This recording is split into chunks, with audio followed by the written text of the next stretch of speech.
गाँव को भाई गंदा पानी के लिए कहीं निकासी के लिए कोई जगह ना है। गंदा पानी अगर ये सरपंच से पूछो आप, अगर इनके पास कोई तोड़ होए कहीं भी कैसे भी करके, मतलब हमारा गांव सब ज्यादा दुखी है भाई। जी जी, गंदा पानी सब ज्यादा। ये 40 साल की एज मेरी भी हो गई, मैं भी देखता रहा हूँ गांव का पानी के लिए निकास नहीं है कहीं भी। रहा ये जो मेरा पूर्व सरपंच आस मोहम्मद भाई साहब है, उसकी जमीन लगती है गांव के बिल्कुल जस्ट पास में, ठीक है ना। अगर गवर्नमेंट की तरफ से मुझे पास कराया जाता है तो ठीक है, अगर जनता मुझे चुनकर भेज देती है सरपंची दावेदारी के लिए तो मैं पास हो जाता है तो ठीक है, नहीं अन्यथा मैं अपनी जेब से पैसा देकर अपना भाई से दान करवा कर जोहड़ बनवा दूं। मतलब स्कूल के लिए भी जगह दोगे आप? हाँ जी। और किशनगढ़ विधानसभा के चामरोदा गांव के स्टैंड पर हम बैठे हैं। हमारा जाना हुआ तो मौजूदा लोग हैं, कुछ बुजुर्ग हैं, वो एक चाय की दुकान पर बैठकर चाय का आनंद ले रहे थे, लेकिन हम रुके हैं और रुककर यहाँ पर हम जानने की कोशिश करेंगे। ये साहुन जी है हमारे साथ, जो सरपंच की ताल ठोक चुके हैं चामरोदा पंचायत से, और इनसे जानने की कोशिश करेंगे कि क्या क्या इनके मुद्दे हैं और किन किन मुद्दों को लेकर ये पंचायत का चुनाव लड़ रहे हैं। अब अहम सवाल ये बनता है कि 5 साल में जो सरपंच होता है, जो प्रतिनिधि होता है, जिसको जनता चुनती है, चुनने के बाद उनसे विकास की उम्मीद लगाती है, और लगातार सरपंचों के ऊपर आरोप ये लगते हैं कि चुनाव के टाइम पर वादे भी करते हैं, जनता से भी मिलते हैं, लेकिन चुनाव होने के बाद वो जनता को भी भूल जाते हैं और वादे को भी भूल जाते हैं और अपना पेट भरते हैं। अब ऐसे साहुन जी से जानेंगे कि वो कहाँ देखते हैं अपने आप को और क्या चल रहा है फिलहाल उसमें। जी साहुन जी, जी किन किन मुद्दों को लेकर आप चुनाव लड़ रहे हैं और क्या क्या मुद्दे हैं, क्या क्या समस्याएं हैं आपके गांव में? सबसे पहले तो मैं आपको और आपकी टीम को, आज तक की जो टीम है आपकी, इसको धन्यवाद करता बहुत हूँ। बहुत शुक्रिया साहुन जी, बहुत बहुत शुक्रिया। और नंबर दूसरा, आपको और पूरे क्षेत्रवासियों को और पूरे देशवासियों को सबसे पहले दीपावली की शुभकामना देना चाहता हूँ। क्या क्या मुद्दे रहेंगे इस बार चुनाव में आपके पंचायत में, क्या क्या समस्या है जिनको लेकर आप चुनाव में? सबसे पहला मुद्दा रहेगा विकास का। हम्म, सबसे बड़ा इशू रहता है पानी, हम्म, सड़क, बिजली, शिक्षा। हम्म, ज्यादातर इनको ऊपर गांव में जो रहता है, इसके ऊपर हम पूरा ध्यान देंगे।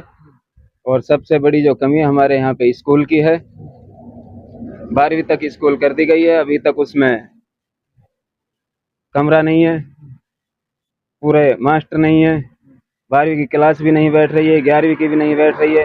बच्चे परीक्षा देने के लिए जाते हैं किशनगढ़, तो रोड के पास मेरा खुद का खेत लगता है। अगर गवर्नमेंट की तरफ से मुझे जगह पास कराई जाती है तो गवर्नमेंट के द्वारा उस स्कूल को यहीं पे जहाँ पे हम मौजूद है बरकरार, वहीं पे मैं उसको उसमें कार्य करवाऊंगा। अगर पास नहीं हुआ कोई भी तरीका से तो मैं अपना खेत में से दान कर कर 12वीं तक स्कूल को यहीं पे रखूंगा। चलिए बताइए कि फिलहाल सरपंच कौन है आप? यहाँ पे फिलहाल सरपंच हमारे एसी समाज से रमेश पनवाल हैं। रमेश पनवाल, क्या विकास कराया है इन 5 साल अब खत्म होने वाली, उन्होंने क्या विकास कराया, कहाँ देखते हैं उनकी विकास? विकास इतना खास तो हुआ नहीं है, लेकिन थोड़े थोड़े कार्य उसने कराए हैं जितना उससे बेचारे से हुआ है। मैं तो कोई भी सरपंच की बुराई नहीं करूंगा, जिसका भी जैसा वक्त आता है अपना करता है, अच्छा बुरा जैसा भी जिससे बनता है वो करता है। मैं किसी की बुराई नहीं करना चाहता। अगर आपको इज्जत मिली, अपना प्रतिनिधि इस गांव ने चुना, आपको इस पंचायत ने चुना, तो कहाँ तक उनके साथ दोगे और किस तरीके से विकास की लहर अपने गांव में लाओगे? अगर जनता ने मुझे सरपंच बनाया तो मैं पूरी कोशिश करूंगा जनता को खुश करने की, जितना भी मुझसे हो सकेगा। आज भी मैं बिना सरपंच के भी, जब भी कोई भी आदमी मेरे पास आता है अपनी आरजू लेके, तो मैं उसकी सुनाई करता हूँ। जनता आरोप लगाती है लगातार कि वोटों के टाइम पर ही आते हैं, वोटों के टाइम पर हमको अपने सर का ताज बनाते हैं, वोट मिलने के बाद, कुर्सी मिलने के बाद, पावर मिलने के बाद फिर उसी जनता को पैर की धूल समझते हैं ये लोग। कहाँ देखते हो अगर आप जीते तो आप जनता को कहाँ देखोगे, पैर में देखोगे या सर पर देखोगे, कहाँ?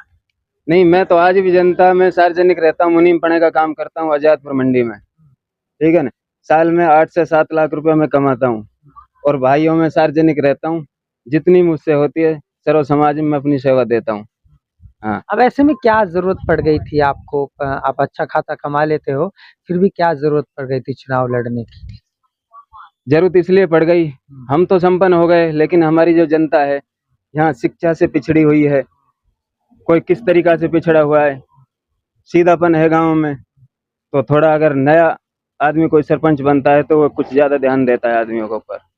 चलिए बताइए कि आपकी पंचायत में कितने गांव लग रहे हैं? मेरी पंचायत में 2 गांव हैं, चामरौदा, बोलनी। तो कितनी वोटों की बात करें तो कितनी टोटल वोट होंगे आपके गांव में? लगभग 3200-3300 वोट है टोटल दोनों गांव में। तो कैंडिडेट कितने खड़े होने की संभावना है? अब ये तो आजाद है, स्वतंत्र जनता है, कितने भी लड़ सकते हैं। नहीं, फिर भी कुछ अभी तक सुनने में आ कुछ रहा है ऐसा चेहरा 4 से 5 आदमी चुनाव प्रक्रिया में चल रहे हैं। यहाँ पे। हाँ जी, चामरौदा, बोलनी दोनों में। तो जनता आपको सुन रही है, देख रही है, राजस्थान की जनता भी। तो आखिरी में क्या संदेश होगा अपनी पंचायत की जनता को लेकर? क्या आखिरी में यही संदेश होगा, मैं जनता से अपील करता हूँ हाथ जोड़ के, मुझे सब वोट दें और मेरा समर्थन करें। मैं नया आदमी हूँ, पुराने सरपंच जो बनाए हैं वो भी अपने सही कार्य कर गया, मैं किसी की बुराई नहीं करूँगा। अपने वक्त पे जो सरपंच बना सबने अपना अच्छा कार्य किया। पूर्व में मेरा भाई साहब आस मोहम्मद सरपंच रह चुका है, उसने कुछ मकान बनाए, कुछ सड़कें बनाई, तो उसी के प्रति जितना भी मुझसे काम हो सकेगा मैं इतना ज्यादा से ज्यादा अपनी जनता के लिए काम करूंगा।